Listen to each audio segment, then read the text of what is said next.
안녕하세요. 크립토TV입니다. 오늘은 최근에 급변했던 코인 분위기를 살펴본 후에 내년에 가장 뜨거울 코인 테마를 딱 하나만 꼽아보도록 하겠습니다. 최근 금리 인하 이후에 다우존스다, S&P 500이다 사상 최고치를 경신을 하면서 모든 자산 시장이 뜨겁게 달아오르고 있는 것 같은데요. 자, 코인 시장 먼저 짧게 보고 넘어가시면 코인 데스크에서 분석을 했다고 하는데요. 최근에 여러 가지 매크로 환경으로 인해서 비트코인 상승세가 앞으로 몇 달간은 더 오를 수 있다는 분석을 내놨다고 합니다. 근데 상승 이유라고 하는 게 약간은 재미있는 것 같아서 소개를 해드리면, 자, 첫째, 일본의 중앙은행이 금리를 동결했기 때문에 올랐다, 오를 것이다. 두 번째, 미국 장단기 국채 금리가 역전됐기 때문에 오를 것이다. 세 번째, 비트코인 미결제 약정이 증가하고 있다 등이 꼽혔다고 하는데요. 제가 왜 약간 재밌는 이유라고 말씀을 드렸냐면, 첫째, 일본의 중앙은행 금리 동결은 현재는 동결이 됐는데요. 연말이나 혹은 내년 초로 갈수록 우에다 총재, 일본은행 총재는 금리 인상을 한 번에서 두 번 분명히 하겠다고 계속 강력한 메시지를 보내고 있거든요. 이 말인즉슨 불장 중에도 얼마든지 이렇게 떨어지는 매크로 환경이 나올 수 있다. 이걸 알고 가자는 차원에서 소개를 드렸고요. 자, 이 두 번째 이유도 좀 재밌습니다. 장단기 국채금리 역전, 그래서 정상화되고 있다 예전 소개를 해드렸는데 이 친구도 같이 봤는데 저와 약간 해석이 다른 것 같아요. 이거는 경기 침체 가능성을 시사하며 이건 맞는 거죠. 그러나 비트코인에는 호재로 작용할 수 있다. 이렇게 얘기를 했는데, 글쎄요. 이게 얕은 침체, 약한 경기 침체라면 비트코인에 큰 호재가 될 텐데요. 큰 침체, 센 침체라면 비트코인에는 호재가 될 수가 없으리라 보이거든요. 아무튼 여러 가지 이유로 울퉁불퉁할 수 있다. 그러니까 정상적인 반감기 사이클론 가겠지만 이런 장애물도 있을 것이다. 한번 보시고 가자는 차원에서 말씀을 드렸고요. 또 최근에 마이크로 스트래티지에서 2배 레버리지 ETF 상품이 나왔다고 합니다. 제가 1.75배까지는 확인을 했었는데, 야, 2배짜리가 나왔네요. 근데 개인적으로 저도 이제 코인베이스는 좀 많이 사봐서 아는데, 제가 산 코인베이스보다 마이크로 스트래티지가 훨씬 시가총액 낮은 알트코인처럼 훨씬 막 올랐다 내렸다 하더라고요. 근데 거기에 2배 레버리지를 붙였으니 얼마나 스릴이 넘치지 않을까 생각이 드는데, 역시나 2배 나오자마자 출시 3일 만에 1,000만 달러의 거래량을 기록했는데 이게 ETF 상품 중에 상위 1%, 2% 안에 드는 거래량이라고 합니다. 슬슬 분위기가 과열되는 게 눈에 보이시죠? 그리고 빗썸이 물 들어올 때 노를 저으려고 하는 것 같아요. 자, 10월부터 사전 등록자에 한해서 거래 수수료를 안 받겠다고 선언을 합니다. 이게 뭔진 정확히는 모르겠지만 아무튼 9월 말에 이렇게 등록을 하면 워너마켓에서도 수수료를 안 받는다. 야, 얼마나 많은 개미들을 단타의 길로 안내를 할지 조금 우려가 되기도 하네요. 자, 근데 기억을 꼭 하셔야 될 게 있을 것 같아요. 아무리 불장 중이더라도 분명히 털고 털리는 구간이 수없이 많이 나올 겁니다. 16년, 17년 불장, 처음부터 끝까지 차트만 보면 그냥 수직으로 올라가는 것처럼 보이지만 그 안에서도 비트코인 30% 넘게 떨어지는 게 6번 이상 나왔었잖아요. 알트코인 반토막은 일도 아니게 많이 나올 것이다. 그 중에 이제 가장 큰 이유, 제가 예전에도 한번 말씀드렸지만 이게 이 불장 사이클 중간에 나올지 끝에 나올지까지 모르겠습니다. 근데 이 테더 이슈는 아직도 해결이 제대로 되지 않은 것 같아요. 마운틴 곡수 이슈나 이런 건 좀 그래도 이제 해결이 되고 있는 것 같지만, 자, 코인텔레브가 이제 복수의 전문가들이 이런 이유를 지적을 하고 있다고 합니다. 테더는 제3자의 감사가 부재로 정말 잠재적으로 유동성 위기가 나타날 수 있다. 예전에 그래서 테더 CEO가 해명을 했었잖아요. 우리랑 4대 회계법인이 엮이려고 하지 않는다. 우리랑만 엮이면 정부의 규제를 받을 수 있기 때문이죠. 그런데 이 부분을 이제 집요하게 파고드는 거고요. 또 다른 공동 설립자도 이런 얘기를 했다고 합니다. 테더는 암호화폐 전체의 가장 큰 위협이다. 그리고 이게 워낙 독보적이니까 많은 이제 뭐랄까요? 미운털이라고 할까요? 이런 공격을 받을 텐데 투자자들은 아무런 증거 없이 테더가 1,180억 달러의 담보를 보유하고 있다고 믿어야 한다. 근데 예전 같으면 이런 거에 이제 흔들릴 수 있는데요. 지금은 예전에 보여드렸지만 테더가 굉장히 튼튼하고 돈이 정말 많습니다. 그럼에도 바이낸스도 돈이 적어서 흔들린 건 아니죠. 정부에서 또는 많은 사람들이 이렇게 공격을 하면 결국 당할 수밖에 없거든요. 게다가 또 다른 공동 설립자, 정말 많이도 있네요. 테더가 붕괴한다면 FTX와 달리 파트 내 은행과의 구조적 문제에서 비롯될 가능성이 높다. 테더가 잘못한 게 아니라 예전에도 그 서클이 실리콘밸리 뱅크랑 시그니처 뱅크의 의존도가 높았는데 요런 은행들이 망해버리니까 서클사도 흔들흔들 하면서 그때 당시 USDC의 패깅, 그러니까 1달러의 패깅 맞춰줘야 되는데 그게 막 흔들렸었거든요. 그런 것처럼 이 은행이 흔들리면 너네도 어려울 걸 뭐 이런 식으로 집요하게 공격을 하고 있는데 자, 그러니까 이게 언제든 나올 수 있는 이제 가장 큰 뭐 중간에 나올지 뒤에 나올지 모르지만요. 큰 불안 요소 중에 하나다. 이거 알고 가자는 차원에서 말씀을 드렸어요. 그리고 마지막으로 아서 헤이즈가 팬들이랑 코인을 손절했다고 합니다. 그래도 뭐 RWA 코인 중에 뭐 나름 괜찮은 코인으로 뭐 시가총액은 작아서 뭐 엄청 흔들리긴 하지만요. 아더 헤이즈가 그렇게 막 샀다 팔았다 계속 뉴스에 나오는데 이 코인의 경우는 한 79만 달러의 손실, 한 마이너스 36%의 손실을 봤다고 합니다. 그래도 적은 금액이 아닙니다. 이게 한 10억 정도 되거든요. 그래서 이렇게 어, 그래도 이게 예전에 타일러 라시가 했던 말이 있죠. 아직은 이 시장은 한 덩어리고, 그래서 뭐를 뭐 사고 팔고 상관없이 그냥 비트코인 오르면 죄다 오르고, 비트 떨어지면 다 떨어지고 이런 시장이잖아요. 그래서 뭐 팬들이든 뭐든 뭐 불장이 오면 뭐 작게 오르냐 크게 오르냐 차이지 결국 올라갈 텐데 이렇게 샀다 팔았다 해서 큰 손실을 보는 일은 없도록 하면 좋겠다 이런 생각에 한번 가져와 봤습니다. 자, 이제 본론으로 들어가 보겠습니다. 최근 얘기입니다. 블랙락과 마이크로소프트가 무려 40조 원을 투자한 펀드 분야가 있다고 합니다. 힌트를 드리자면 과잉 투자 논란 끊임없이 있는 분야, 바로 AI 쪽입니다. 40조 원의 AI 펀드를 여기 보시면 9월 18일 최근에 나왔던 기사입니다. 그래서 데이터 센터나 전력 인프라에 박차를 가하겠다고 하는데 정말 이게 오늘의 주제고 핵심입니다. 요 한 페이지만 보시면 오늘 영상 그냥 핵심 다 봤다고 보시면 좋을 것 같은데 꼭 이해를 해야 되는 중요한 이유입니다. 자, 보시면요.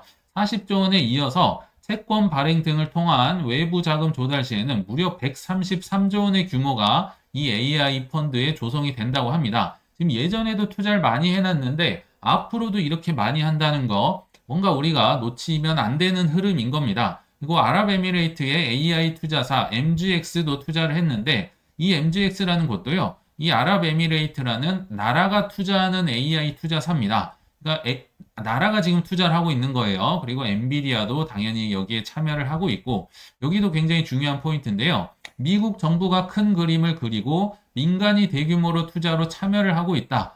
엄청나게 중요한 부분입니다. 미국은요, 투자도 엄청나게 반도체 지원금, 뭐 AI, 뭐 데이터 센터 만드는데 돈도 넣고 있고 자리도 만들어주고 민간 역시 어마어마한 돈을 투자하고 있습니다. 그래서 이 분야가 굉장히 앞으로도 유망할 거다 생각이 들고요. 특히나 사우디아라비아는 이 경우에는 약간 후발주자거든요. 아랍에미레이트나 다른 데 비해서. 여기도 뒤늦게 53조 원의 투자를 하면서 지금 국가적인 포모 현상이 AI 쪽으로 불고 있습니다.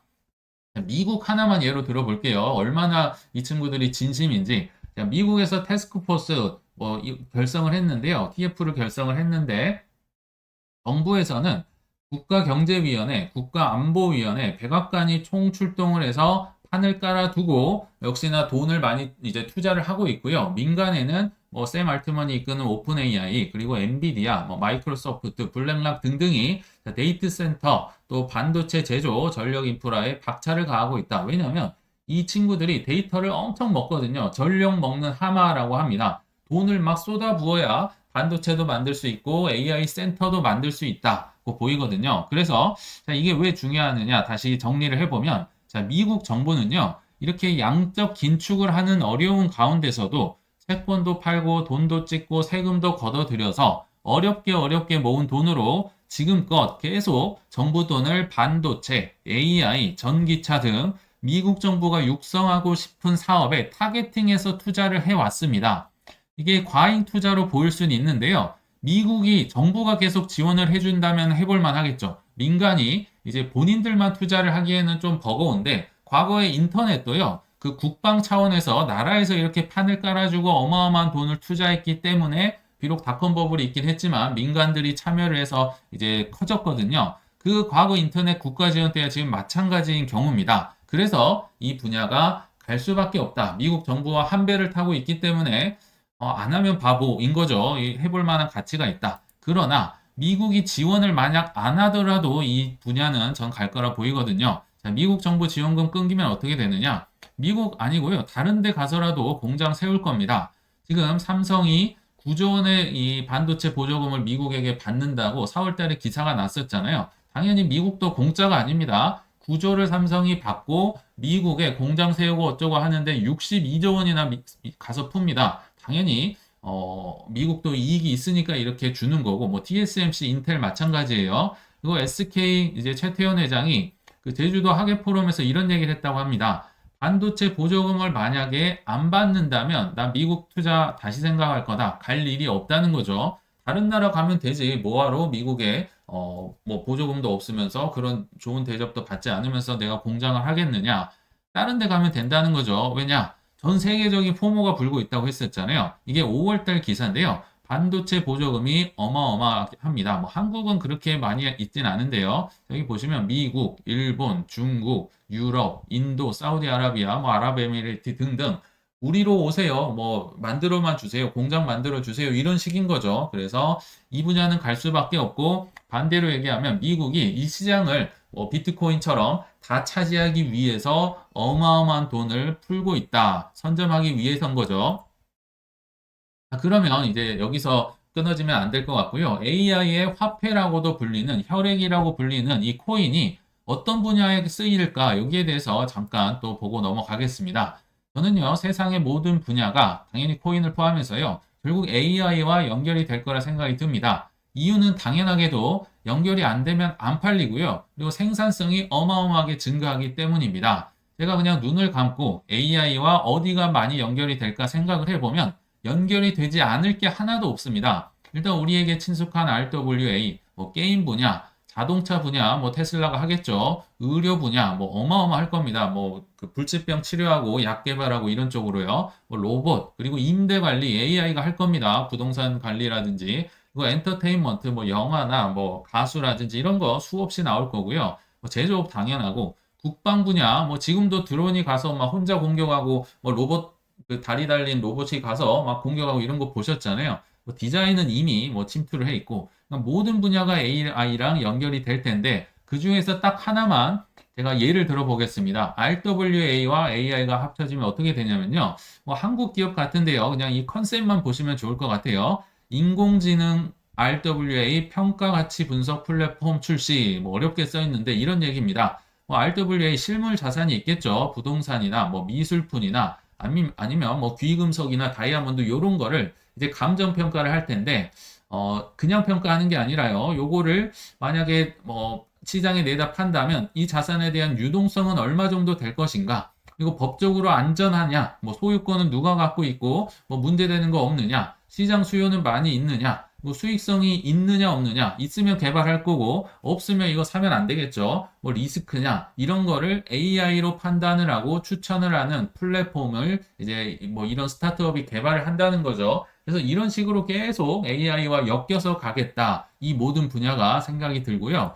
자, 이제 의료 부분은 제가 편의상 가져왔습니다. AI를 설명하려고 한 게 아니라 왜 이런데 코인을 써야 되는지 코인이 블록체인에 왜 써야 되는지를 잠깐 설명을 해드리면요. 의료 분야가 좀 설명이 쉬워서 가져와 봤는데요. 만약에 내가 해외여행을 가던 중에 저혈당 쇼크가 왔습니다. 당장 약을 먹어야 되는데 해외에서 내 정보고 뭐 약 정보가 아무것도 없잖아요. 그럴 때 블록체인이 쓰일 수 있다는 거고요. 또 최근에 뭐 보험 사기 엄청 많잖아요. 이거 방지한다든지 뭐 번거로운 보험 서류라든지 이런 걸 해결하기 위해서 의료 쪽도 예를 들면 이제 코인이 개발이 되고 블록체인으로 쓰일 텐데 이게 왜 좋냐? 내 의료 정보가 어디서든 열람이 되고요. 그러니까 해외에서도 열람이 되고 보험사에서도 열람이 되고 뭐 새로운 병원 가도 그냥 제 정보가 다 나오는 겁니다. 그리고 변조가 불가하기 때문에 이게 핵심인 거죠. 그래서 보험 사기를 방지할 수 있겠다. 뭐 이게 막 짜고 치고 뭐 이런 이제 보험 사기는 있을 수가 없는 거죠. 당연히 보험 청구라든지 뭐 약을 받는다든지 이런 건 수월해질 거고요. 그래서 결국은 코인은 이 AI 생태계, 이 수많은 업계가 돌아가는데 생태계가 돌아가는 연료로 쓰일 겁니다. 의료를 한번 예를 들면요. 내 데이터를 제공을 했습니다. 뭐 의료 블록체인이 있다고 치면요. 내 거를 제공을 했다. 그러면 이 생태계에 도움을 주고 빅데이터가 커지는 이런 효과를 주기 때문에 내가 제공한 만큼 여기에 대한 코인을 제가 보상으로 받는 겁니다. 그러면 나는 보상을 받으니까 좋고 이 생태계는 커지니까 좋고 그래서 이제 이 받은 코인으로 뭐 의료비에 쓰든 약을 뭐 만드는 데 쓰든 보험 청구하는 데 쓰든 아니면 거래소에 보내서 현금화를 하든 이런 체계로 돌아간다. 코인이 쓸 데가 없는 게 아니라 이런 식으로 돌아가기 때문에 블록체인이 각광을 받고 있다 생각을 해주시면 좋을 것 같습니다. 자, 그래서 마지막 결론 났는데요. 그럼 뭐 무슨 코인 AI가 좋냐 뭐 한마디는 해야 될 것 같아서 말씀을 드려봤습니다. 결론은 저는 AI 버블이 꺼지기 전까지는 아직 시간이 꽤 남아 있다고 판단이 되기 때문에 AI 테마에 대한 투자는 반드시 필요해 보이고요. 그러나 저도 뭐가 크게 오를지 모르니까 저 같은 경우는 비트 이더를 크게 가져가면서 시드의 5% 이내로 시가총액 높은 AI 코인 한 개, 뭐 저의 경우는 뭐 랜더나 니어 프로토콜 정도가 되겠네요. 또는 시가총액이 낮은 좀 위험수, 모험수인 것, 뭐 예를 들면 뭐 그래프도 있고 여기에 뭐 아카시도 있고 뭐 델리시움도 예전에 말씀드렸고 여러 가지 있잖아요. 근데 정말 엄청나게 위아래로 흔들립니다. 그래서 그런 건 잘 좀 고려를 해주시면 좋을 것 같고요. 아무튼 시가총액 높은 거 하나, 낮은 거 하나 정도는 저는 내년까지는 한번 들고 가 보려고 하는데요. 아시겠지만 알트코인은 매우 위험하니 매수는 신중하게 하시길 바라면서 이만 물러가겠습니다. 시청 감사합니다.